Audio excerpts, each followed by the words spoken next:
Bonjour, chère famille en Christ. Que la paix de notre Seigneur Jésus soit avec vous et dans votre cœur en ce moment. Que la bénédiction de Dieu le Père, de Dieu le Fils et de Dieu le Saint-Esprit soit avec vous et avec toute votre famille. Qu'en écoutant cette prière, un manteau de paix descende sur votre foyer. Il est tissé du plus pur amour céleste, couvrant chacun de vos bien-aimés. Sentez, par la foi, la présence du Saint-Esprit sceller votre maison.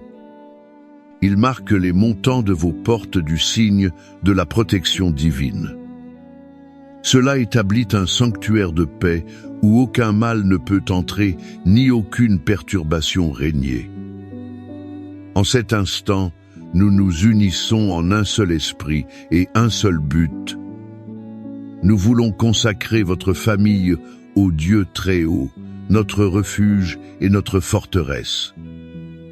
Maintenant, dans l'unité et avec l'autorité qui nous a été conférée au nom de Jésus, nous élevons notre voix, non pas comme des mendiants, mais comme des fils et des filles du roi.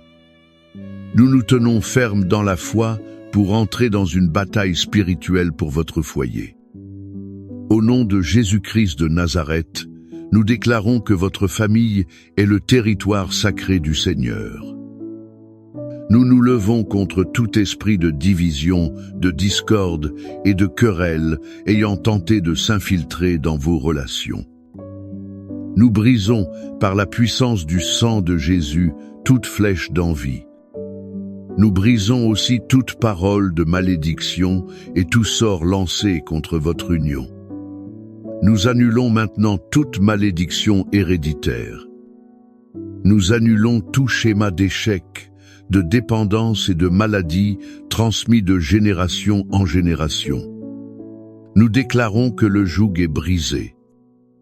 Votre lignée est libre de vivre la plénitude des bénédictions du Seigneur. Nous réprimandons et ordonnons que tout esprit de rébellion, de désobéissance et d'éloignement, attaquant vos enfants, se retire maintenant. Nous clamons que vos fils et filles sont l'héritage du Seigneur. Aucune arme forgée contre eux ne prospérera. Nous défaisons tout piège de l'ennemi, préparé pour égarer leur chemin. Nous déclarons un encerclement d'anges autour de votre maison. Ces anges entourent vos enfants, votre conjoint et chaque membre de votre famille, où qu'il soit. Nous proclamons que le sang de Jésus est notre défense, notre bouclier et notre victoire. La joie du Seigneur est notre force. La paix du Christ est l'arbitre dans nos cœurs et dans notre foyer. Amen. Mon cher frère, ma chère sœur, après avoir fermement établi nos pieds sur le roc de notre foi, je veux vous inviter. Je vous invite à reposer votre cœur et à méditer avec moi sur l'une des plus belles et touchantes histoires de toute l'Écriture. C'est une histoire qui révèle le cœur de Dieu lui-même en tant que Père. On la trouve dans l'Évangile de Luc, chapitre 15. C'est la parabole du Fils prodigue, que je préfère appeler la parabole du Père miséricordieux. Imaginez la scène un instant. Il y avait un père, un homme bon et riche, avec 2 fils. Le plus jeune, impatient et désireux d'une liberté qu'il pensait ne pas avoir, s'adresse à son père. Il lui demande sa part de l'héritage. Imaginez la douleur dans le cœur de ce père. La demande du fils était, en substance, le souhait que son père fût déjà mort. C'était un rejet complet de son amour, de son autorité et de son foyer. Malgré cela, le père, dans un acte d'amour douloureux, y conse. Il divise ses biens et donne à son fils ce qui lui revenait de droit. Il le laisse partir. Le fils part pour une terre lointaine. Là, il dilapide tout ce qu'il a reçu dans une vie de plaisirs vides et débridés. Il cherche à combler le vide de son âme par des fêtes, des amis passagers et tout ce que le monde pouvait offrir. Mais l'argent vient à manquer. La joie superficielle s'évanouit. Puis, une grande famine s'abat sur cette terre. Celui qui avait tout n'a maintenant plus rien. Il se retrouve dans une situation de misère si profonde que le seul travail qu'il obtient est de nourrir des porcs. C'est un animal considéré comme impur par les Juifs. Sa faim était si grande qu'il souhaitait manger les restes que mangeaient les porcs. Mais personne ne lui donnait rien. Voyez où la fausse liberté l'a conduit, à l'esclavage, à l'humiliation et à la solitude. C'est là, au plus bas de sa vie, au milieu de la boue et du désespoir, qu'il est rentré en lui-même. Il s'est souvenu de la maison de son père. Il se rappela que même les serviteurs de son père avaient du pain en abondance. Lui, le fils, périssait de faim. À ce moment, une graine de repentance et d'espérance a germé. Il décida de se lever et de rentrer, non pas comme un fils. Il espérait être traité comme un simple serviteur. Pendant ce temps, que faisait le père? La Bible nous donne un indice émouvant. Elle dit que comme il était encore loin, son père le vit. Que cela nous dit-il? Que le père n'a jamais cessé d'attendre. Chaque jour, il montait au point le plus élevé et regardait la route. Son cœur était serré de nostalgie, espérant voir la silhouette de son fils à l'horizon. Il n'était pas en colère. Il ne préparait pas de sermon. Il attendait seulement. Et quand il voit son fils, couvert de honte et de misère, il n'hésite pas. Il court. Un homme de sa position ne courait pas, mais l'amour l'a fait courir. Il a couru, l'a embrassé et l'a couvert de baisers à plusieurs reprises. Il a couvert sa honte de son amour. Avant que le fils ne puisse terminer son discours de repentance préparé, le père l'interrompit. Il ordonna à ses serviteurs: apportez la plus belle robe, un anneau pour son doigt et des sandales pour ses pieds. Et amenez le veau gras, puis tuez-le. Mangeons et réjouissons-nous, car mon fils que voici était mort, et il est revenu à la vie. Il était perdu, et il a été retrouvé. Et il y eut une fête. Cette histoire, mon bien-aimé, est le portrait de votre famille et de la mienne. Nous pouvons en tirer des leçons qui sont des baumes pour nos blessures. La première leçon est celle-ci. L'amour de Dieu le Père n'abandonne jamais. Peut-être avez-vous aujourd'hui le cœur d'un père ou d'une mère qui regarde la route. Vous attendez un fils ou une fille qui s'est égaré, qui a fait de mauvais choix. Il vit dans une terre lointaine. Votre cœur souffre, l'inquiétude vous prive de sommeil. Écoutez bien, le Père Céleste comprend votre douleur. Il regarde la route avec vous. Son amour est plus grand que toute erreur, plus grand que toute distance.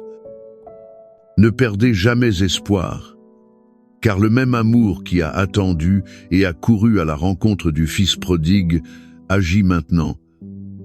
Il agit dans la vie de votre enfant bien-aimé. Ne cessez pas de prier, ne cessez pas d'espérer. La deuxième leçon est qu'il y a toujours un chemin pour rentrer à la maison. Peut-être que celui qui est dans la terre lointaine, c'est vous. Peut-être les discussions, l'orgueil, le ressentiment ont-ils créé un abîme entre vous et votre conjoint. Ou bien entre vous et vos parents ou vos frères et sœurs. Vous vous sentez perdu, sale, indigne comme ce fils au milieu des porcs. Vous pensez que la situation est irréversible. Mais le message de l'Évangile est que le chemin du retour est pavé par la repentance et la grâce. La maison du Père, foyer d'harmonie et de paix, est toujours ouverte. Peu importe à quel point vous êtes allé loin, un pas vers le Père est tout ce qui l'attend. Il courra alors à votre rencontre. Quel pas devez-vous faire aujourd'hui pour commencer votre chemin de retour vers l'unité familiale? Et la troisième leçon, fondamentale, est le pouvoir du pardon pour restaurer. La fête n'a eu lieu que parce que le Père a pardonné complètement.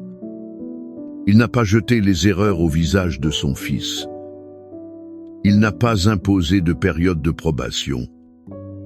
Il l'a immédiatement restauré à sa position de Fils. Combien de nos familles restent brisées parce que nous refusons d'offrir ou de recevoir le pardon? Nous gardons des rancunes, des ressentiments, des listes d'offenses passées. Elles agissent comme un poison, tuant la joie et l'union. La véritable restauration familiale commence lorsque nous décidons d'agir comme le Père. Il faut courir à la rencontre de l'autre, s'embrasser malgré les blessures et célébrer la réconciliation. Qui dans votre famille a besoin de votre pardon aujourd'hui? Qui devez-vous pardonner pour que la fête de la restauration puisse commencer dans votre foyer? Mon frère, ma sœur, les promesses que nous voyons dans le cœur de ce Père aimant sont les mêmes. Ce sont les promesses qu'il nous a laissées dans sa parole. Quand la peur de la violence, de la maladie et des dangers de ce monde tentera de voler votre paix familiale, souvenez-vous. Le Père qui attend est le même Père qui protège. Il nous a donné le psaume 91 comme une déclaration de foi. C'est une police d'assurance divine pour ses enfants. Et quand l'anxiété concernant les finances, l'avenir et le soutien de votre foyer arrivera, souvenez-vous. Le Père qui pourvoit la fête est le même qui nous assure d'être notre bon pasteur dans le psaume 23. C'est pourquoi maintenant, je vous invite à fermer les yeux, si possible. Mettez la main sur votre cœur ou sur une photo de votre famille. Recevez ces paroles non comme un poème ancien, mais comme une promesse vivante et efficace de Dieu pour vous et pour votre maison aujourd'hui. Recevez la lecture du psaume 91. Celui qui demeure dans le lieu secret du Très-Haut reposera à l'ombre du Tout-Puissant. Je dirai de l'Éternel, il est mon Dieu, mon refuge, ma forteresse, en lui je me confie. Car c'est lui qui te délivrera du filet de l'oiseleur et de la peste pernicieuse. Il te couvrira de ses plumes. Tu te réfugieras sous ses ailes. Sa vérité sera ton bouclier et ta cuirasse. Tu n'auras pas peur des terreurs de la nuit, ni de la flèche qui vole de jour, ni de la peste qui marche dans l'obscurité, ni de l'extermination qui frappe en plein midi. 1000 tomberont à ton côté et 10 000 à ta droite. Mais toi, tu ne seras pas atteint. De tes yeux seulement tu regarderas et tu verras la rétribution des méchants. Car tu es mon refuge, ô Éternel. Tu as fait du Très-Haut ta demeure. Aucun mal ne t'arrivera. Aucune plaie n'approchera de ta tente. Car il ordonnera à ses anges, à ton sujet, de te garder dans toutes tes voies. Ils te porteront sur leurs mains, afin que ton pied ne heurte pas de pierre. Tu marcheras sur le lion et sur l'aspic. Tu fouleras le lionceau et le serpent. Parce qu'il m'a aimé d'un amour si cher, je le délivrerai aussi. Je le mettrai en lieu sûr, car il connaît mon nom. Il m'invoquera et je lui répondrai. Je serai avec lui dans la détresse. Je le délivrerai et je le glorifierai. Je le rassasierai de longs jours et je lui montrerai mon salut.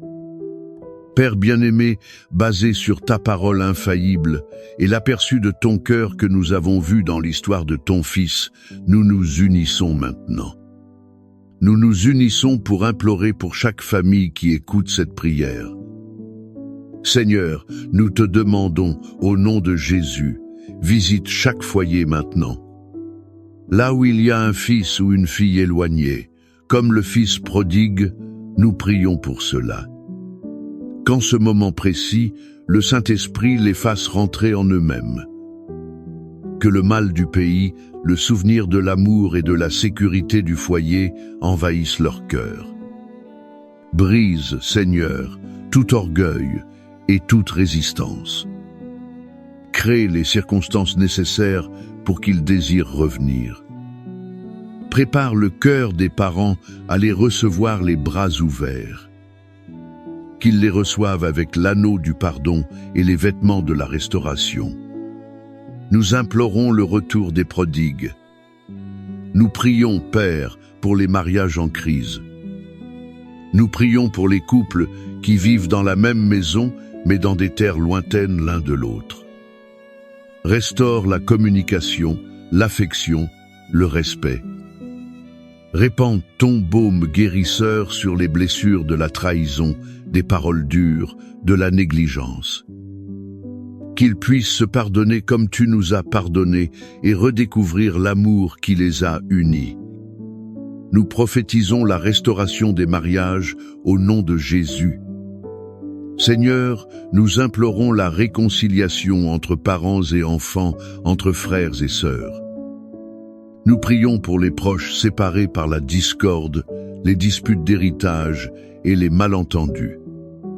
Brise les murs de silence et d'amertume. Envoie des anges de réconciliation.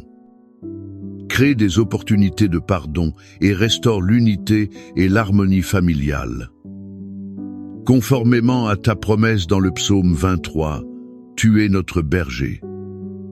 Nous ne manquerons de rien. C'est pourquoi nous réprimandons tout esprit de misère et d'endettement.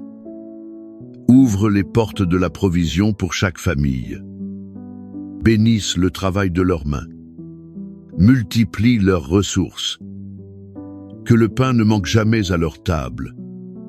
Qu'il y ait abondance et prospérité afin qu'ils puissent vivre dignement.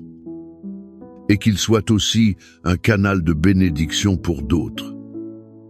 Enfin, Seigneur, nous prions pour la guérison. Guéris les corps malades, de la tête à la plante des pieds. Que toute douleur et toute maladie disparaissent maintenant au nom de Jésus. Et nous implorons la guérison de l'âme. Guéris la dépression, l'anxiété, les souvenirs douloureux et la peur. Que ta paix, qui surpasse toute intelligence, inonde chaque cœur. Maintenant, je vous invite, mon frère, ma sœur, à faire un pas de foi. Écrivez ici dans les commentaires le nom de votre famille ou votre demande de prière spécifique. En écrivant, vous libérez votre foi et vous vous joignez à cette grande chaîne d'intercession. Que le Seigneur vous bénisse et vous garde. Que le Seigneur fasse luire sa face sur vous et qu'il ait compassion de vous. Que le Seigneur lève sa face vers vous. Qu'il vous donne la paix, la protection, la restauration et l'unité que seul lui peut donner. Allez en paix, sachant que le Père est toujours sur le chemin. Il attend avec impatience votre arrivée et la fête de votre famille restaurée. Amen.